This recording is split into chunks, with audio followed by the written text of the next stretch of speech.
Hi friends, ఇది నా కొత్త ఛానల్. ఈ ఛానల్ ద్వారా మీకు మంచి మూవీ స్టోరీస్ వివరిస్తాను. నాకు మీ సపోర్ట్ కావాలి. మీరు గనుక ఫస్ట్ టైం నా ఛానల్ ని విజిట్ చేసినట్లయితే ప్లీజ్ ఛానల్ ని సబ్స్క్రైబ్ చేయండి అండ్ బెల్ ఐకాన్ ని క్లిక్ చేయండి. నేను చెప్పబోయే మూవీ ఒక ఫారిన్ మూవీకి చెందినది. ఫాంటసీ మూవీ జోనర్ కి చెందినది. ఇక స్టోరీలోకి వెళ్తే అనగనగా ఒక రాజు ఒక వినోద కార్యక్రమాన్ని నడిపిస్తాడు, రాణి సంతోషం కోసం. అది చూస్తున్నవారు బాగా ఎంజాయ్ చేస్తారు. సడన్ గా ఆ ప్రోగ్రామ్ కి వచ్చిన ఒక మహిళ ప్రెగ్నెంట్ అని రాణికి తెలుస్తుంది. ఆ సీన్ చూసిన రాణి అక్కడ నుండి తన రూమ్ కి వెళ్లి అక్కడ ఉన్న వస్తువులను అన్ని క్రింద పడేసి తనలో తాను ఏడుస్తూ ఉంటుంది. అది చూసి రాజు తనని ఓదారుస్తాడు. అప్పుడు మనకి తెలుస్తుంది రాణికి సంతానం లేదని, దాని కోసం ఎదురు చూస్తున్నారని. ఒక రోజు కోటకి ఒక మంత్రగాడు వచ్చి, మీకు సంతానం లేదు కదా, నాకు తెలుసు. మీకు సంతానం కావాలి అంటే నేను చెప్పినట్లు విని ఒక పని చేయాలి, అప్పుడు మీకు సంతానం కలుగుతుంది అని చెప్పి వెళ్ళిపోతాడు. ఆ పని ఏంటి అంటే ఒక సముద్ర పెద్ద జంతువును చంపి దాని గుండెను కుక్ చేసి రాణి తినాలి. మంత్రగాడు చెప్పినట్టు రాజు సముద్ర అడుగు భాగానికి వెళ్లి నిద్రిస్తున్న ఒక పెద్ద జంతువును చంపుతాడు. చంపి దాని గుండెను వేరు చేస్తాడు. రాజు జంతువును చంపే టైంలో జంతువు రాజుపై తోకతో గట్టిగా కొడుతుంది. దీనితో రాజుకి ఒక పెద్ద గాయం తగిలి చనిపోతాడు. రాణి ఆ గుండెను తీసుకొని తన దగ్గర పని చేస్తున్న పనిమనిషి చేత కుక్ చేపిస్తోంది. కానీ వంట చేస్తున్న పనిమనిషికి కూడా గర్భం వస్తుంది. కుక్ చేసిన గుండెను రాణి ఎంతో ఇష్టంగా రాణి తింటుంది. కొన్ని రోజుల తరువాత పనిమనిషి మరియు రాణి ఇద్దరు ఒక బాబును డెలివరీ చేస్తారు. ఇక్కడ ట్విస్ట్ ఏంటి అంటే రాణి మరియు పనిమనిషి కొడుకు ఇద్దరు ఒకే పోలికలతో పెరుగుతారు. ఇప్పుడు 16 సంవత్సరాల తరువాత రాణి మరియు తన కొడుకు ఇద్దరు కోట ముందు ఆడుకుంటూ ఉంటారు. రాణి కొడుకు తన తల్లితో చెప్పకుండా వెళ్ళిపోతాడు. రాణి కోట పైకి ఎక్కి చూసినప్పుడు పనిమనిషి కొడుకుతో బయటకి వెళ్ళిపోతాడు ఆడుకోడానికి. రాణి కొడుకుకు బయటి ప్రపంచాన్ని చూడటం, ఆడుకోవటం అంటే ఇష్టం. రాణి తన దగ్గర ఉన్న పనిమనుషులు చేత వెళ్ళిపోయిన కొడుకుని వెతకటం చేయిస్తుంది. మరుసటి రోజు పనిమనిషిని పిలిపించి, నీ కొడుకు నా కొడుకుతో తిరుగుతున్నాడు, అది నాకు నచ్చదు అని చెబుతుంది. ఇది మళ్ళీ రిపీట్ అయితే నేను గట్టి యాక్షన్ తీసుకుంటాను అని వార్నింగ్ ఇస్తుంది రాణి. ఇది చూసిన రాణి కొడుకు, ఎందుకు వార్నింగ్ ఇస్తున్నావు? ఆమె నా స్నేహితుడి తల్లి అని చెప్తాడు. రాణి నీకు ఏమి తెలియదు. ఎక్కడ వారిని అక్కడే ఉంచాలి అన్నట్లు మాట్లాడుతుంది. పనిమనిషి ఈ మాటలు విని పనిమనిషి ఎంతో బాధపడుతుంది. తరువాతి రోజు రాణి నగలను ధరిస్తున్నప్పుడు తన రూమ్ నుంచి వెళ్తున్న కొడుకుని ఇటురా అని చెప్పి తనకు చెవి కమ్మలను పెట్టు అన్నట్లు చెప్తుంది. రాణి కొడుకు కూడా తన తల్లి చెప్పినట్లు చేస్తాడు. కానీ చెవి కమ్మ పెడుతున్నప్పుడు అతని దగ్గర నుంచి వస్తున్న వాసనని బట్టి వీడు తన కొడుకు కాదని పనిమనిషి కొడుకు అని పసిగడుతుంది. పనిమనిషి కొడుకు అక్కడ నుంచి రాణి కొడుకు దగ్గరికి రూమ్ కి వెళ్ళిపోతాడు. ఇక్కడ ఇద్దరు మాట్లాడుకుంటారు. పనిమనిషి కొడుకు రాణి కొడుకుతో ఇలా అంటాడు, నేను ఇప్పుడే మీ అమ్మ దగ్గర నుంచి వచ్చాను అని, తాను నన్ను అస్సలు గుర్తుపట్టలేదు అన్నట్లు మాట్లాడుతాడు. అప్పుడు రాణి కొడుకు, ఇది నిజామా? అట్లా అయితే నేను రాజుని అయినప్పుడు నువ్వు నా ప్లేస్ లో ఉండొచ్చు అని, ఆ టైంలో నేను బయట స్వేచ్ఛగా తిరుగుతా అని చెప్తాడు. ఇది మొత్తం రాణి కిటికీలో నుండి వింటుంది. ఇది విని చాలా కోపం వస్తుంది. కోటకు తన కొడుకు మాత్రమే రాజుగా ఉండాలి అని అనుకుంటుంది. తరువాత రాణి కొడుకు రూమ్ లోకి వచ్చి చూస్తుంది. కానీ రాణి కొడుకు తన ఫ్రెండ్ ని రహస్య ప్రదేశంలో తన రూమ్ లో పెడతాడు. రాణి తన కొడుకుతో ఎవరితో మాట్లాడుతున్నావు అన్నట్లు అడుగుతుంది. కానీ రాణి కొడుకు నేను ఎవరితోనూ మాట్లాడట్లేదు అన్నట్టు చెప్తాడు. రాణి కొడుకు తన తల్లి రూమ్ నుంచి వెళ్ళిపోయిన తరువాత తన ఫ్రెండ్ ని వెళ్ళిపో అని చెప్తాడు. రాణి కొడుకు రూమ్ నుంచి పని మనిషి కొడుకు ప్లేస్ కి ఒక రహస్య మార్గం గుండా వెళ్తాడు. ఒక రోజు రాణి ఈ మార్గాన్ని పసిగట్టి పని మనిషి కొడుకుని ఒక ఇనుప కడ్డీతో దాడి చేస్తుంది. తనపై ఎవరు దాడి చేశారో తెలుసుకొని పని మనిషి కొడుకు అక్కడ దాక్కుంటాడు. చీకటిలో పనిమనిషి కొడుకు ఎక్కడ ఉన్నాడో రాణికి తెలియదు. ఈ దాడిలో పనిమనిషి కొడుకుకు బాగా రక్తం వస్తుంది. అప్పుడు పనిమనిషి కొడుకు అనుకుంటాడు, నేను ఇక్కడ ఉండకూడదు అని, తన తల్లికి మంచిది కాదు అక్కడే ఉంటే అని. మరుసటి రోజు తన తల్లికి చెప్పి కోట నుంచి వెళ్ళిపోతాడు. ఇది చూసిన రాణి కొడుకు, ఎక్కడికి వెళ్తున్నావు అని అడుగుతాడు. నేను ఇక్కడ ఉండకూడదు అని చెప్తాడు. నువ్వు ఎన్ని చెప్పినా నేను ఇక్కడ నుంచి వెళ్ళిపోతాను అంటాడు. రాణి కొడుకు నువ్వు వెళ్ళొద్దు అంటాడు. పని మనిషి కొడుకు కోట ముందర ఉన్న చెట్టుకు కత్తితో ఒక హోల్ చేస్తాడు. అందులో నుంచి నీళ్లు ప్రవహిస్తూ ఉంటుంది. ఈ నీళ్లు ఎప్పుడు అయితే రక్తం లాగా మారుతాయో అప్పుడు నేను ఆపదలో ఉన్నట్లు అని చెప్పి అక్కడ నుంచి వెళ్ళిపోతాడు. కొన్ని రోజుల తరువాత ఆ చెట్టు నుండి రక్తం రావడం చూసి రాణి కొడుకు తన స్నేహితుడు ఆపదలో ఉన్నట్లు గ్రహించి తన తల్లితో చెప్పకుండా తన స్నేహితుడు కోసం వెళ్ళిపోతాడు. ఇది తెలిసి రాణి కొడుకు కోసం అంత వెతుకుతుంది. రాణి కొడుకు తన ఫ్రెండ్ కోసం వెతుక్కుంటూ ఒక గ్రామానికి చేరుతాడు. రాణి కొడుకుని చూసి కొంతమంది పనిమనిషి కొడుకు అని చాలా సంతోషిస్తారు. కానీ ఇక్కడ రాణి కొడుకు నేను రాణి కొడుకును అని చెప్పడు. వీళ్ళు తన స్నేహితుడు ఫ్యామిలీ అని తెలుసుకొని నేను గతం మర్చిపోయాను అని చెప్తాడు. ఇది నమ్మి వాళ్ళు నువ్వు మా ఫ్యామిలీకి చెందినవాడవు అని, కొన్ని రోజుల ముందు వేటకు అడవికి వెళ్ళావు అని చెప్తారు. ఇది విని తన ఫ్రెండ్ ఎక్కడో అడవిలో ఆపదలో ఉన్నట్లు గ్రహిస్తాడు. తన ఫ్రెండ్ కోసం అడవిలో వెతుకుతూ ఉంటాడు. అసలికి తన ఫ్రెండ్ ఒక గృహలో చిక్కుకొని ఉంటాడు. కరెక్ట్ గా అదే టైంలో ఒక పెద్ద డ్రాగన్ పనిమనిషి కొడుకుపై చంపటానికి ప్రయత్నం చేస్తుంది. పనిమనిషి కొడుకు కాపాడండి కాపాడండి అన్నట్లు కేకలు వేస్తాడు. అది విన్న రాణి కొడుకు గృహ లోపలి వచ్చి తన పదునైన కత్తితో డ్రాగన్ ని చంపేస్తాడు. రాణి కొడుకు తన ఫ్రెండ్ ని తన గ్రామంలో తన ఇంటి ముందు వదిలివేస్తాడు. అక్కడ నుంచి కోటకు వెళ్ళిపోతాడు. దీనితో రాజు కథ మొదటి భాగం ముగుస్తుంది. ఇప్పుడు చెప్పబోయే కథ రెండవ రాజుకు సంబంధించినది. సో ఆలస్యం చేయకుండా స్టోరీలోకి వెళదాం. అనగనగా ఒక రాజుకి ఒక్కగానొక్క కూతురు. తన కూతురు చిన్నప్పుడే తన తల్లి చనిపోయినట్టు చూపిస్తారు. మూవీలో కొన్ని ఇయర్స్ తరువాత స్టోరీలోకి వెళ్ళినట్టు చూపిస్తాడు. ఇక్కడ రాజు కూతురు ఒక వయోలిన్ వాయిస్తున్నట్టు చూపిస్తారు. ఒక సభలో మనం ఈమెను యువరాణి అని పిలుచుకుందాం. యువరాణి వయోలిన్ వాయిస్తుంటే రాజు చేతి మీద ఒక ఈగ లాంటి క్రిమికీటకం తన చేతి మీద వాలుతుంది. దానిని కొట్టడానికి రాజు ట్రై చేస్తాడు. కానీ అది ఒక చెయ్యి మీద నుంచి ఇంకొక చెయ్యి మీదకు వాలుతుంది. రాజుకి అదొక వింత ఎగిరే జీవిలాగా అనిపిస్తుంది. యువరాణి పాట పాడిన తరువాత దానిని తన గదికి ఎవ్వరికి తెలియకుండా చేతిలో మడిచి తీసుకెళ్తాడు. ఈ జీవికి రాజు వేలికి చిన్న గాయం చేసుకొని దానికి ఆహారంగా తన రక్తాన్ని ఇస్తాడు. రాజుకి అర్థం అవుతుంది జీవికి రక్తం అంటే ఇష్టం అని. ఈ చిన్ని జీవిని ఒక చిన్ని డబ్బాలో పెడతాడు.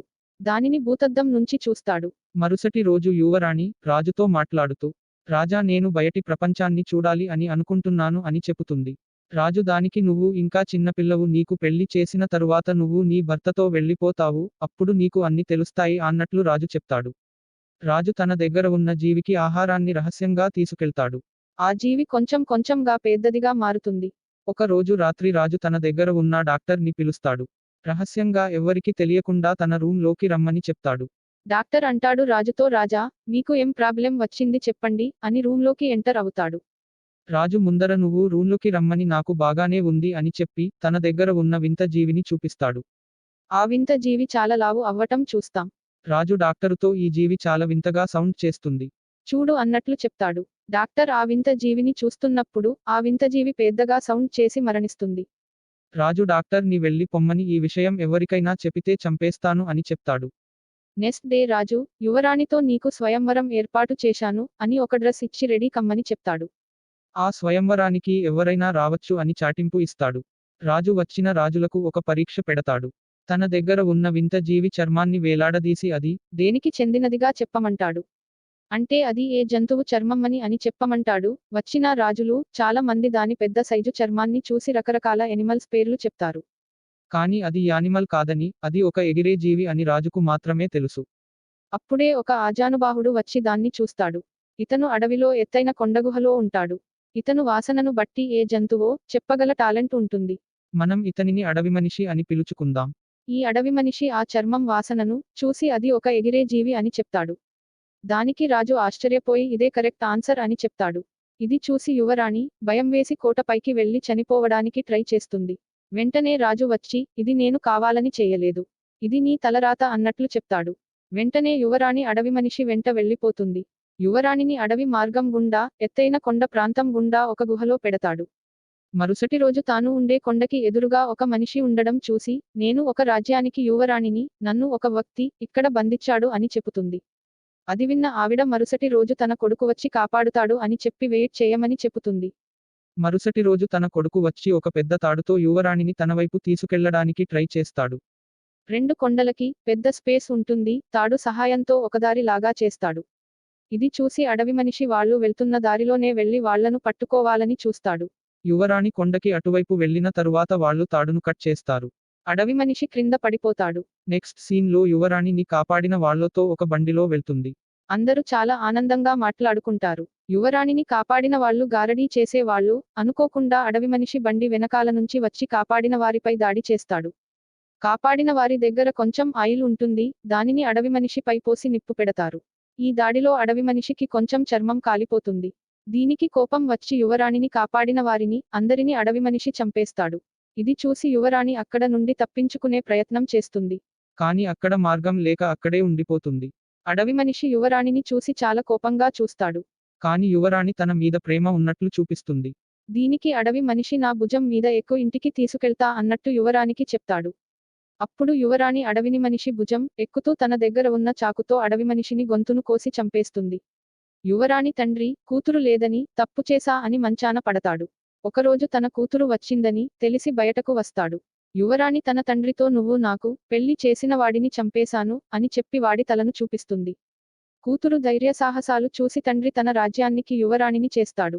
ఈ స్టోరీ ఎండింగ్ లో ఒక వ్యక్తి కోటపై తాడుపై నడిచినట్టు చూపిస్తాడు. యువరాణిని కాపాడిన వ్యక్తికి గుర్తుగా ఒక ప్రదర్శన ఇచ్చినట్టు చూపిస్తాడు. దీనితో రెండవ రాజు కథ కంప్లీట్ అవుతుంది. ఇప్పుడు చెప్పబోయే స్టోరీ మూడవ రాజుకి సంబంధించినది.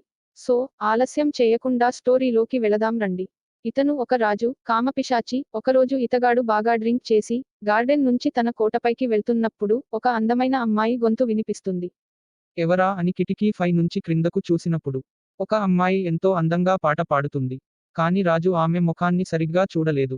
తరువాత రాజు కోటకి వెళ్లి తన దగ్గర ఉన్న ఒక హారాన్ని తన పనివాడి చేత కానుకగా ఆ అమ్మాయికి ఇస్తాడు. కాని రాజుగాని పనివాడుగాని ఆ అమ్మాయి ఫేస్ చూడలేదు. పనివాడు బయట నుంచి ఒక రోప్ అండ్ బకెట్ ద్వారా ఆ కానుక ఇస్తాడు. కాని ఆ బహుమతి తీసుకున్న మరిము పాట పాడిన అమ్మాయి ఒక ముసలివాళ్ళు. వీళ్ళిద్దరూ అక్క చెల్లళ్ళు. వీరికి చాలా ఏజ్ ఉంటుంది. అక్కకి డబ్బులు అంటే చాలా ఇష్టం. చెల్లి కంటే ఈ ఫోటోలో హారాన్ని పెట్టుకుంటున్న ఆమె అక్క. రాజు ఇచ్చిన హారాన్ని ఇద్దరు పెట్టుకొని అద్దంలో చూసుకొని మురిసిపోతారు. కొన్ని రోజుల తరువాత రాజు ఆ ఇంటికి వచ్చి నేను ఇచ్చిన హారం ఎట్లాగుంది అని అడుగుతాడు ఇంటి బయట నుంచి. చెల్లికి చాలా భయం వేసి మనము ముసలి వాళ్ళమని చెప్పేద్దాం అని అక్కతో చెబుతుంది. కాని అక్క డబ్బు ఆశతో నువ్వు ఉండు అని చెప్పి చాలా బాగుందని రాజుకి చెబుతుంది. రాజు నేను నీకు హారాన్ని ఇచ్చాను కదా నాకు తిరిగి ఏం లేదా అని అడుగుతాడు. రాజు అంటాడు నేను నిన్ను చూడాలని ఉందని చెప్తాడు. దీనికి అక్క ఇప్పుడు కాదు ఒక వారం తరువాత వస్తే నేను నా బాడీలో ఒక పార్ట్ ని చూపిస్తాను అని చెబుతుంది. రాజు దీనికి ఏం పార్ట్ చూపిస్తావు అని అడిగితే నా వేలును చూపిస్తా అని చెబుతుంది. అక్క వారం తరువాత రాబోయే రాజుకి తన వేలుని చూపించడానికి తన వేలుని చాలా అందంగా తయారు చేయాలని చూస్తుంది. దానికి గాను వేలుకి రకరకాల క్రీములను అప్లై చేస్తుంది. కాని ఎన్ని చేసిన ఏజ్ ఎక్కువ ఉండడం వల్ల వేలు అట్లాగే ఉంటుంది, ఏ మార్పు రాదు. దీనికి చాలా బాధపడుతుంది. వారం తరువాత రాజు ఇంటి డోర్ దగ్గరికి వచ్చి నీ వేలుని చూపిస్తావు అన్నావు కదా చూపించు అని అడుగుతాడు. అక్కకి చెల్లికి కొంచెం ఏజ్ గ్యాప్ ఉండడం వల్ల చెల్లి వేళ్లు కొంచెం అందంగా ఉంటాయి. దీనితో అక్క చెల్లి వేలును బలవంతంగా తలుపు రంధ్రం గుండా రాజుకు చూపిస్తుంది. ఆ వేలుని చూసి రాజు నీతో ఒక రాత్రి గడపాలని ఉందని అడుగుతాడు. అట్లా చేస్తే నీకు మరికొన్ని కానుకలు ఇస్తాను అని చెప్తాడు. దీనికి అక్క నేను ఒప్పుకుంటున్నాను అని చెప్పి కానీ ఒక కండిషన్ పెడుతుంది. నాకు కొంచెం సిగ్గు ఎక్కువ, మీరు నన్ను నగ్నంగా చూస్తే నాకు సిగ్గు అని చెప్పి నేను రాత్రి కోటకు వచ్చినప్పుడు లైట్స్ మొత్తం ఆఫ్ చేయాలి అని చెబుతుంది. దీనికి రాజు సరే అని చెప్తాడు. అక్క ఒక రాత్రి ముసుగు వేసుకుని రాజు కోటకు వెళుతుంది. ఈమె వస్తున్నప్పుడు కోటలోని లైట్స్ మొత్తం ఆఫ్ చేస్తారు. రాజు మరియు ఈమె రాత్రి ఎంజాయ్ చేస్తారు. రాజు ఎలాగైనా అక్క మొక్కాని చూడాలని ఆమె నిద్రపోతున్నప్పుడు రాజు ఒక కాండిల్ తెచ్చి ముఖాన్ని చూస్తాడు. అది చూసి షాక్ కి గురై గది కిటికీలు ఓపెన్ చేసి తన పనివారి చేత కిటికీ నుంచి బయటకు నెట్టివేస్తాడు. అప్పుడు ఈ అక్క ఒక చెట్టుకు వేలాడబడుతుంది. కాపాడండి కాపాడండి అని గట్టిగా కేకలు వేస్తుంది. ఇది విని ఒక ముసలావిడ ఆ అక్కను క్రిందకు దించి దాహం అంటే తన రొమ్ము నుంచి పాలు ఇచ్చి వెళ్ళిపోతుంది. ఈమె దేవత లేక దెయ్యమా అని ఎవ్వరికి తెలియదు. ఇది తాగిన అక్క ఒక యవ్వన అమ్మాయి లాగా మారిపోతుంది. మరుసటి రోజు రాజు అడవికి వేట కోసం వస్తే ఈ అమ్మాయిని చూస్తాడు. ఈ అమ్మాయి మీద ఇష్టం ఏర్పడి పెళ్లి చేసుకోవాలని అనుకోని మరల కోటకు తీసుకెళ్తాడు. రాజుకు ఈమె అంతక ముందు ముసలదని తెలియదు. అక్క తన పెళ్లికి చెల్లికి ఒక మంచి డ్రెస్ ఇచ్చి ఆహ్వాన పత్రికను కోట సేవకుని ద్వారా పంపిస్తుంది. చెల్లికి ఇంకా తెలియదు రాజు పెళ్లి చేసుకునేది తన అక్కను అని. మరుసటి రోజు ఆ డ్రెస్ వేసుకొని చెల్లి పెళ్లికి వెళ్తుంది. అక్కడ ఉన్న రాణి తన చెల్లిని సీక్రెట్ రూమ్ కి తీసుకెళ్లి నేను నీ అక్కను నేనే నీకు ఇన్విటేషన్ ఇచ్చాను. ఒక దేవత నన్ను ఇట్లా మార్చిందని చెబుతుంది. చెల్లి ఆ ఫంక్షన్ లో ఉన్న ఫుడ్ ని డాన్స్ ని బాగా ఎంజాయ్ చేస్తుంది. ఫంక్షన్ అయిపోయిన తరువాత చెల్లి ఇంటికి వెళ్ళదు. నేను ఇక్కడే ఉంటాను అని గార్డ్స్ కి చెబుతుంది. గార్డ్స్ ఈ విషయాన్ని రాణికి అదే తన అక్కకి చెబుతారు. రాణిగారు ఫంక్షన్ కి వచ్చిన ఒక లేడీ ఇక్కడే ఉంటాను అని మీకు చెల్లి అని చెబుతుంది అని గార్డ్స్ చెబుతారు. రాణిగారు అక్కడకు వచ్చి చెల్లిని పక్కకు తీసుకెళ్లి చెల్లి నువ్వు ఇక్కడ ఉండకూడదు. ఎందుకంటే నేను నీ అక్కనని రాజుకి తెలిస్తే నన్ను చంపేస్తాడు. అని అక్క చెల్లితో చెపుతుంది. కాని చెల్లి అక్కతో, నీకు ఒక రహస్యం తెలుసు, అదే మంత్రం తెలుసు, దానివల్లే నువ్వు ఇంత అందంగా తయారయ్యావు, అని చెల్లి అక్కతో చెపుతుంది. అక్క చెల్లితో నాకు ఏ మంత్రం తెలియదని చెపుతుంది. తరువాత కోట నుండి బయటకు వస్తుంది. కానీ చెల్లికి, తన యవ్వనాన్ని తిరిగి పొందాలని, తన అక్కలాగే బతకాలని అనుకుంటుంది. బయటకు వచ్చిన చెల్లి, ఒక వైద్యుడు దగ్గరికి వెళ్లి, నేను మీకు డబ్బులు ఇస్తాను, తన అందాన్ని బాగుచేయమని కోరుతుంది. కాని వైద్యుడు కుదరదని చెప్తాడు. దీనితో ఇంకొంచెం ముందుకెళ్లి, కత్తులు పదును పెట్టే వాడి దగ్గరకు వచ్చి, చర్మాన్ని బాగుచేయమని కోరుతుంది. దీనికి ప్రతిగా తన దగ్గర ఉన్న, అక్క ఇచ్చిన హారాన్ని ఇస్తుంది. ఈ సానపెట్టేవాడు చెల్లిని అడవికి తీసుకెళ్లి, ఒక చెట్టుకు కట్టేసి, ఆమె చర్మాన్ని మొత్తము తీస్తాడు. చెల్లి ఇప్పుడు మళ్ళీ ఊరిలోకి వస్తుంది. అందరూ ఈమెను చూసి భయపడి పారిపోతారు. దీనితో చెల్లి స్టోరీ కంప్లీట్ అవుతుంది. రాజు అండ్ రాణి అదే అక్క మన స్టోరీలో, ఇద్దరూ ఒక ఫంక్షన్ కి వెళ్తారు. సడన్ గా రాణి చర్మం మళ్ళీ ముసలి చర్మంగా మారుతుంది. ఇది రాజు గమనించడు. అక్కడి నుంచి రాణి ఎవ్వరికి చెప్పకుండా వెళ్ళిపోతుంది. ఎందుకంటే రాణికి భయం మళ్ళీ రాజు తనని కోట నుంచి గెంటివేస్తాడని. దీనితో అక్క స్టోరీ కూడా కంప్లీట్ అవుతుంది. దీనితో మూడవ స్టోరీ కూడా కంప్లీట్ అవుతుంది. నా ఎక్స్‌ప్లనేషన్ మీకు నచ్చితే ప్లీజ్ సబ్స్క్రైబ్ అవ్వండి మరియు బెల్ ఐకాన్ ని క్లిక్ చేయండి. మంచి స్టోరీస్ తో మళ్ళీ వస్తాను. ధన్యవాదాలు.